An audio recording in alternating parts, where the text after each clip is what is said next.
বন্ধুরা কিছু বলতে চাই। মানুষ মানুষের জন্য।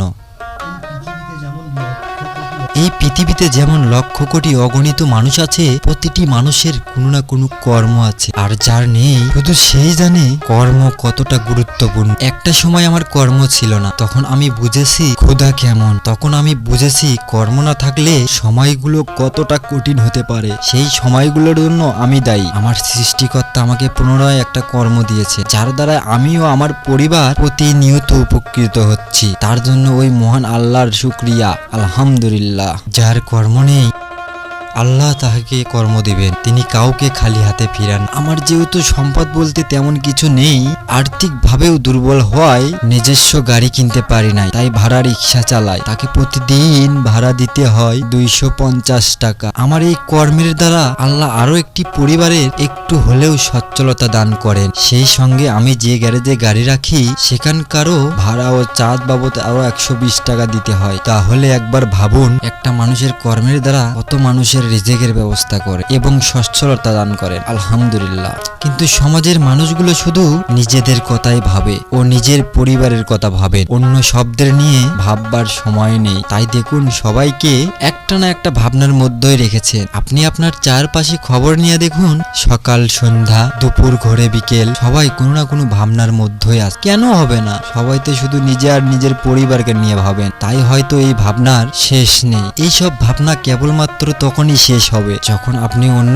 কাউকে নিয়ে ভাববেন। তবেই দেখবেন আপনার সব ভাবনার দায়িত্ব একজন নেবেন, তিনি আমাদের সৃষ্টিকর্তা। আমি মনে করি এটাই জীবন। এই সমাজের আপনি আমি সবাই ভালো থাকতে চাই। আমি সাধারণ একজন রিক্সা ড্রাইভার। আমি গ্রাম থেকে শহরে এসে গাড়ি চালাই। সেই সুবাদে আমি প্রতিদিন আমার দুপুরের খাবার একটা হোটেলে গিয়ে খাই। প্রতিদিনের ন্যায় গত 11/8/25 তারিখে বেলা 1টায় খাবার জন্য হোটেলে গিয়ে ফ্রেশ হয়ে খাইতে শুরু করি। তন্মধ্যে একজন পাগলের বেশি মানুষ এসে হোটেলওয়ালাকে জিজ্ঞেস করলো, মামা ভাত দে, আমি ভাত খাবো।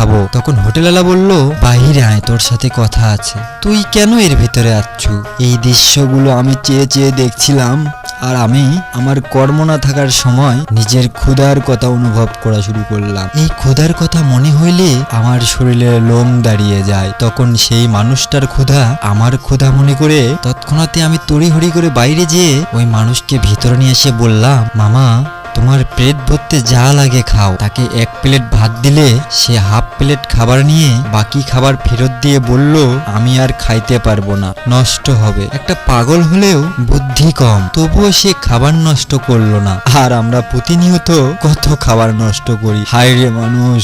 আর হাফ প্লেট ভাতের জন্য অসহায় মানুষকে খাবার না দিয়ে তাড়িয়ে দেয়। মানুষের ক্ষুধা কেমন সেটা আমি জানি, তাই বলবো ক্ষুধার্ত মানুষকে ফিরিয়ে দিয়েন না, আল্লাহ নারাজ হয়ে যাবে। আজ হয়তো আপনার অর্থবিত্ত আছে, কাল নাও থাকতে পারে। আজ হয়তো আপনার কাছে ভরপুর খাবার আছে, একটা সময় আপনি নিঃস্ব হয়ে যাবেন। তখন আপনি বুঝবেন ক্ষুধা কি। যেমন একটা সময় আমার কর্ম ছিল না, কিন্তু ক্ষুধা ছিল। এই পৃথিবীটা এমন, সকালে আপনি অনেক অর্থবিত্ত সম্পদের মালিক, কিন্তু বিকালবেলা আপনি এই পৃথিবীর সব চাইতে গরিব। আল্লাহ আমাকে আপনাকে সবাইকে ক্ষমা করুন। মহান আল্লাহ যদি আমাকে কবুল করেন, আমার চেষ্টা থাকবে খুঁজে খুঁজে কোনো না কোনো ক্ষুধার্ত মানুষকে সঙ্গে নিয়ে আমি দুপুরের খাবার খাবো।